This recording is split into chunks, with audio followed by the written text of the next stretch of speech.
नमस्कार, म इन्द्रलाल ठाकुर सुनसरी म यो मुस्लिम मित्रहरू बारेमा केही आवश्यक कुरा भन्न म गइरहेको छु। कृपया यसमा ध्यान दिनुहोला सबै नेपाली दाजुभाइहरू। अहिले नेपालमा बाहिर बङ्गलादेशी मुसलमानहरू सिधै भनौँ या छद्मवेश धारण गरेर नेपालभित्र बस्दै आइरहेको छ, सङ्ख्या बढ्दै गइरहेको छ। त्यसमा चाहिँ अब भविष्यमा अनिष्टको बीजारोपण हुँदैछ, यो झ्याङ्गिँदैछ, मौलाउँदैछ, यसको मलखाद हुँदैछ र अहिले सायद लाग्छ कि यहाँ सङ्ख्या धेरै भइसकेको छ।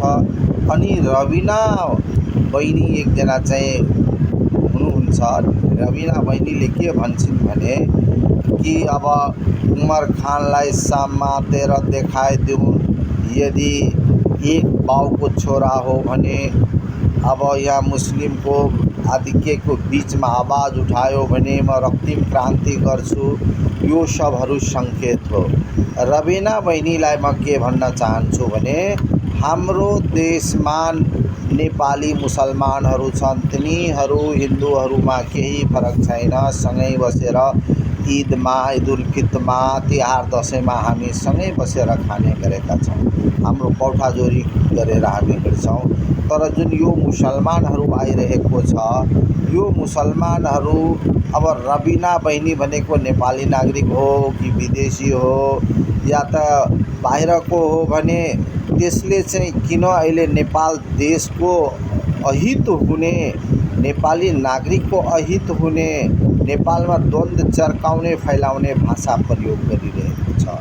तसर्थ अब रविना बहिनीलाई भन्छु, एक बाउको छोरा हो भने समात भनेको नेपालमा कतिजना मान्छे छन्। अब ती सम्पूर्णलाई चुनौती दिने चरित्रमा, उसको आमाको चरित्रमा, एक बाउको सन्तान हो भनेको प्रत्येक नेपाली नागरिकको आमाको चरित्रमा लान्छना लगाउँदै भन्ने एक बाउको होस् भने अब उमरलाई समातेर कारबाही गर भन्न किसिमको चुनौती दिने भर्खरकी युवती हो।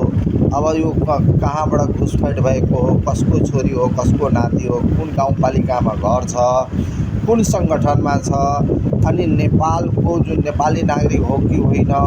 हामी नेपाली नागरिक जसको बुवा हजुरबुवा यहाँनिर बसेको छ, त्यो नेपाली नागरिक मुस्लिम होस् कि हिन्दू होस्, हामीहरूले एकै बराबरको महत्त्व दिन्छौँ।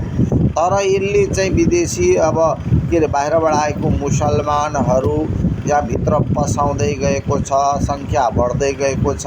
अब उसको भाषा चर्किँदैछ, द्वन्द्व फैलाउँदै गएको छ। अब एउटा नारा लगाउँदो रहेछ कि अब हिन्दू भगाओ देश बचाओ। अब यो चाहिँ कस्तो अप्राकृतिक, अप्रासङ्गिक, नसुहाउने देश काल माटो नसुहाउने नारा हो। यो नारा पक्कै पनि नेपाली मुसलमानहरूद्वारा लगाइएको होइन।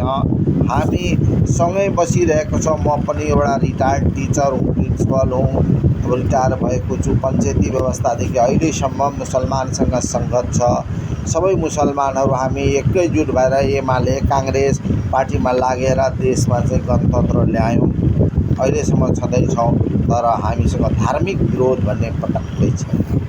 तर यो बहिनी रविना बहिनीले जुन यो भाषा प्रयोग गरिरहेको छ, मुस्लिमहरूको धार्मिक सङ्गठनलाई मेरो सुझाव छ, यसलाई चाहिँ नियन्त्रण गर्नुहोस्। यदि तपाईँहरूले निर्देश दिएको छ भने त केही छैन, होइन भने तपाईँहरूलाई नटेर मन परी सारा नेपालीलाई त्यो एक बाउको छोरा होस् भनेर यसले चाइलेन्ज जुन दिएको छ, तपाईँहरूको निर्देशन बिना यसले काम गरेछ भने यसलाई नियन्त्रण गर्नु मात्र होइन, यसलाई कारबाही गर्नुहोस्, कठोर कारबाही गर्नुहोस्। नत्र भने भरे भोलि यो केटीको कारणले गर्दा, रविना जस्तो मामुली 2 कौडीको बालिकाको कारणले गर्दा हिन्दू मुस्लिमको वार भयो भने नेपालमा विदेशीहरूको कुन घुसपैठियाहरू भयो भने तपाईँ हामी रैथानेहरू, पुराना हिन्दू मुस्लिमहरू जसको नेपाल हो, यी जन्मेको छौँ, हामीलाई माटोको माया छ, त्यसलाई चाहिँ रोक्नुहोस्। एउटा सलेको काँटीले गर्दा नेपालमा को ठुलो राज्यमा आगो लाग्न गइरहेको छ। यसको भाषामा नियन्त्रण हुनुपर्छ। नेपाल सरकारलाई पनि भन्छु, यो बहिनी को हो, रविना भन्ने को हो, जसले चाहिँ अमर खानलाई भन्छ कारबाही गरेर मर्द के अरे नाम के अरे एक बाउको छोरा छ भने गर्ने, बाउ एकै बाउको छोरा दुई बाउको छोरा भनेपछि आमामाथि सन्देह गर्नु हो। यस्तो हीन व्यक्तित्वलाई चाहिँ अल्लाहले चाहिँ कसरी यसलाई चाहिँ अब त्यसलाई चाहिँ बकस दिएको हुन्छ। म भन्छु मुस्लिम सङ्गठन जो नेपालको हो त्यसलाई चाहिँ यो रबिना भन्ने को हो, त्यसको कुन जिल्ला कुन गाउँपालिका कुन टोलमा घर छ त्यो पत्ता लगाएर त्यसलाई सही सत्य बुझी त्यसलाई कारबाही गर्नु होला भन्ने मेरो मुसलमान नेपाली मुसलमान जो नेपालमा रहेको छ, हामी दुई दाजुभाइसँग हो, त्यो मुसलमानलाई मेरो अनुरोध छ सङ्गठनलाई त्यसलाई चाहिँ सही सत्य बुझी कारबाही गर्नु होला।